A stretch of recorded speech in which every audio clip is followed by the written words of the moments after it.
Сәлем достар, каналға қош келдіңіз. Бүгін өте дәмді, әрі оңай, аз уақытта дайын болатын шиеден пирог жасаймыз.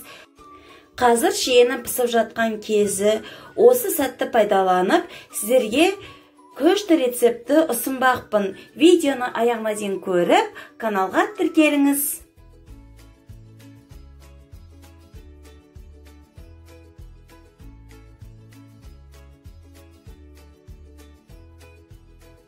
Бізге керек заттар: ұн, жұмыртқа, май, қант және ұн қопсытқыш.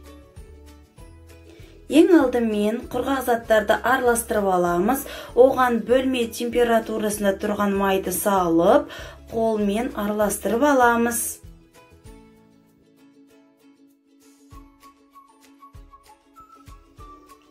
Ұн мен май осындай болу керек.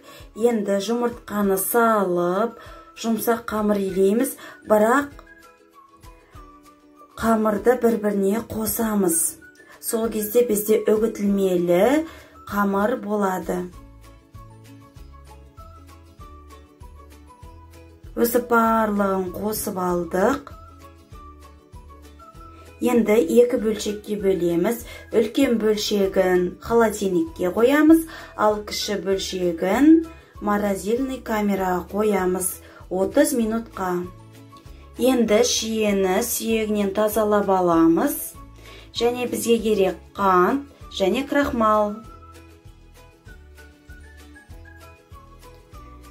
Қамырымыз дайын болды. Енді форманы ішінде дұрыстап жан-жағына жайып аламыз қолмен. Және жан-жағын 2-3 сантиметрдей жасап аламыз. Енді шиемізді саламыз.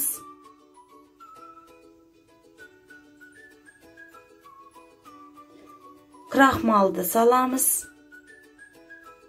Қантты саламыз. Және морозильный камерадағы қатып тұрған қамырды алып, теркадан өткіземіз. Барлығын жан-жағына жауып шығамыз.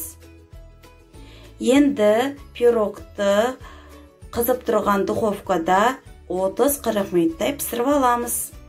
Мінекей достар, біздің өте әдемі және өте дәмді пирогымыз дайын болды. Сіздерге де осы рецептпен жасауға кеңес беремін.